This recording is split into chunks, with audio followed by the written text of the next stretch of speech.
If you want your ex back, you may be tempted to try anything and everything to make it happen. But you should know that there are 3 specific things that you need to avoid at all costs if you really want a second chance. Now, there's a good chance you've done one or all of these already because they're natural reactions after a breakup. But I'm here to tell you that they don't work and in fact will drive your ex away faster than anything else. Hey guys, I of course am Brad Browning, author of the X Factor Guide and breakup coach here on YouTube for over 10 years now.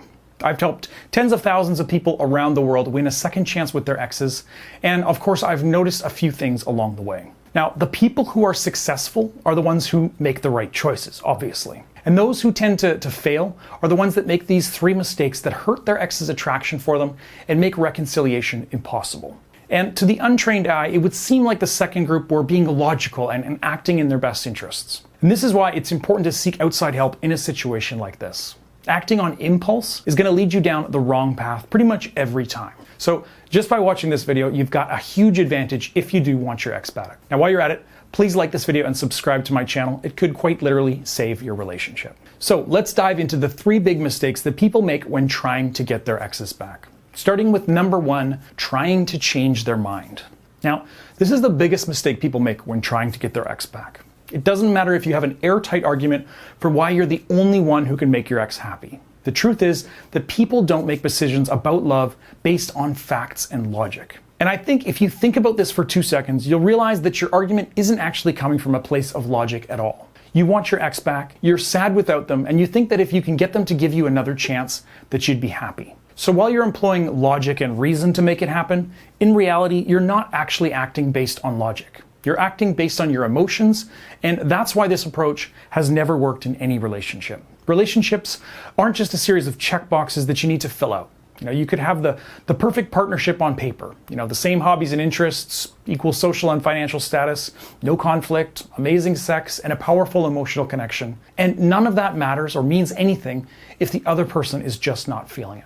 Now, that might feel unfair, and it is, but it really is that simple. Love is a feeling. It's driven by emotion and an animal instinct. It's one of the least logical things we'll ever do in our lives. It's extremely difficult to create a life with another person. It takes work, vulnerability, and growth, and even when everything works out in your favor, it comes with a lot of pain and difficulty for both parties. So if we were being logical, the correct choice would be to avoid relationships altogether. So then why are we all still looking for that perfect person to complete us? Well, again, because we don't live our lives based on facts and logic. And at the end of the day, would you want a partner who you had to convince to be with you? Someone who could be convinced based on logic is only going to stay with you as long as they're getting the best deal available to them. And then when someone else comes around who offers them a better deal, then they'll leave you without a second thought. Number 2 is love bombing. Now, if you've dealt with any insecure or narcissistic people in your life, you may be familiar with love bombing. Basically, it means showering someone with love, affection, and gifts in a way that's extremely excessive. Now, I know many of you are thinking, how can it be wrong to be affectionate towards a person I love? But the real issue with love bombing is the intention behind it. People engage in love bombing as a way of manipulating someone else's emotions in order to get their way. This comes in the form of over-the-top compliments and proclamations, big expensive gifts, and excessively affectionate behavior like staying by your side 24/7. And while they may not even know that they're doing it, this doesn't come from a place of love, but a place of obsession and possession. They want the other person to be so blinded by love and affection that they ignore any red flags and just agree to accept this love without question. This is one of the major hallmarks of an abusive relationship. And then when they do have control over you, they'll often do a complete flip and withdraw affection and attention completely. Now, this is typical early on in a relationship during the courtship phase, but it's also very common after a fight or other conflict. The love bomber wants to manipulate the situation to end the conflict and get the person back into a submissive state. There's also, another common scenario that you may experience love bombing, and that's, of course, after a breakup. It's very common for an ex to use love as a weapon following the breakup in order to try and change the other person's mind and get them to take you back. So if you're saying things like, "You're the only person I care about, I couldn't live without you, you're my soulmate," if you're saying that kind of thing to your ex, you need to stop right now. Not only will this not get you the result that you're looking for, it's actually quite manipulative and in some cases borders on harassment. This is especially true if your ex is telling you to stop or not replying to you at all. I know you may think that you're just being nice and that you're proving your love to them, but the truth is that this is an attempt on your part to manipulate their emotions, and it's neither effective nor okay. And beyond being harmful, here's another reason not to act this way. Love bombing, like I said, doesn't work. It'll almost never have the effect of winning an ex back if they were serious about breaking up with you. Instead, it's going to set off alarm bells in their mind because it suggests that you don't respect their feelings and their decision to end things. I'm sure when they broke up with you, they gave you concrete reasons why they didn't want to be in this relationship anymore. Love bombing them is not addressing these concerns. It's an attempt to override them by centering your own feelings. You're basically saying, I know that you don't want me, but that doesn't matter to me. I want you enough for the both of us. See how that sounds? And beyond that, it scares exes off because it shows that you're not in touch with reality. These are things that you say to somebody who reciprocates your love, not in response to somebody who just ended the relationship. It shows a lack of boundaries and an inability to face the reality of the situation.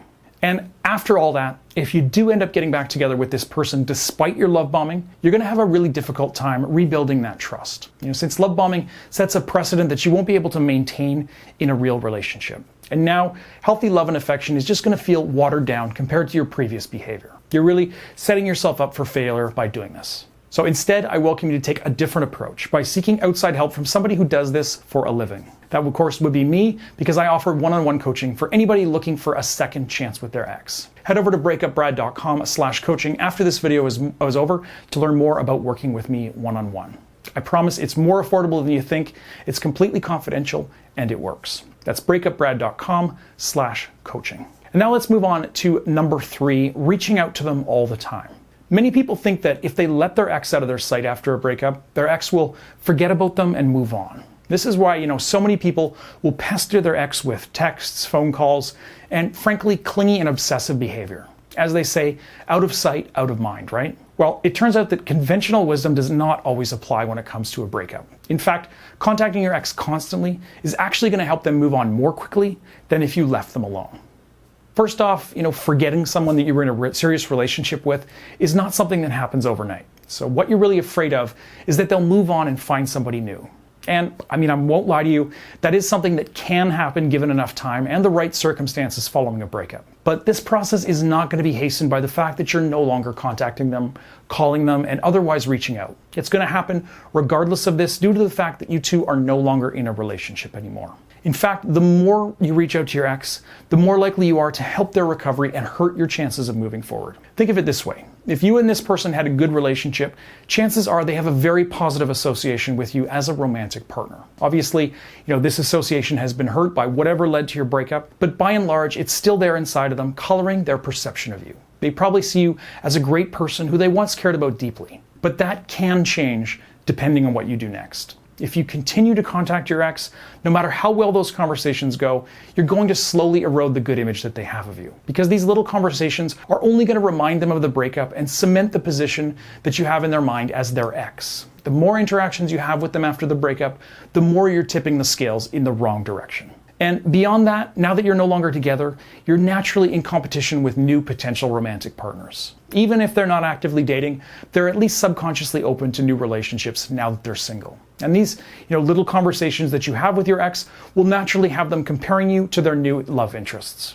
And guess what? You're coming up short. Because someone new will also ask, about their day, show interest in, provide them with affection. But they won't remind them of a negative time in their life like your breakup. It's the baggage that you're bringing with you that's going to kill the attraction in the long run. All right, so now that I've told you what not to do after a breakup, you're probably wondering what the best course of action is if you do want your ex back. And this, of course, is where no contact comes into play. No contact is not only going to prevent you from making these 3 mistakes, it's also the best way to change your ex's mind after a breakup. Basically, no contact just means making a clean break after your breakup. It means no texting, calling, or contacting your ex in any way for a full 30 days after the breakup. I know this sounds impossible to some of you, especially if you've been in regular contact with your ex. You probably think that this will never work. It's just going to allow your ex the chance to move on and forget about you. But of course, you probably already know that couldn't be further from the truth. In fact, by staying in contact, you're making it easier for them to get over you for all the reasons we've already talked about. You're easing them off your presence slowly, allowing them to get used to life without you,